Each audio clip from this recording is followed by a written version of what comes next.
आज आम्ही श्रीराम सेना हिंदुस्थान आणि समस्त जनतेच्या वतीनं आज या ठिकाणी माननीय DC सरांच्या माध्यमातून central home minister, state home minister आणि पोलीस कमिशनर DC या सर्वांना आम्ही या ठिकाणी आज निवेदन देण्यासाठी आलो आहे।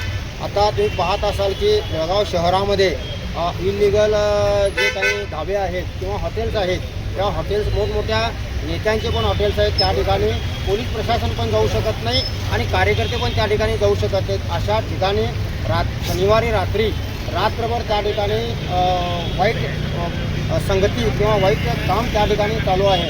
ह्याच्यामध्ये आपल्या परिसरातील लहान लहान मुलं मुली या ठिकाणी सफर होत आहेत आणि काही कुटुंब उद्ध्वस्त होत आहेत।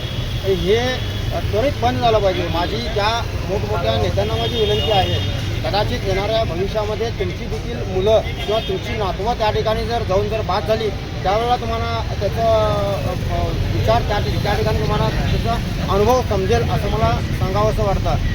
DC सरांना माझी विनंती आहे किंवा प्रशासनाला विनंती आहे, आपली कोणतीही कामं जर चालू असतील बेळगावमध्ये तर त्या ठिकाणी कोणतीही मुलाजमा न करता कोणत्याही नेते मंडळीचं असो किंवा गरीब माणसाचं असो किंवा आणि कुणाचं तरी असो जे हॉटेल ते त्वरित बंद झालं पाहिजे, ही मागणी समस्त नागरिकांच्या वतीनं आम्ही करतो आहे। मे महिन्यापासून आपल्या बेळगाव शहरामध्ये परिसरामध्ये हे जे अश्लील प्रकार वाढलेले आहेत, त्या लहान लहान मुली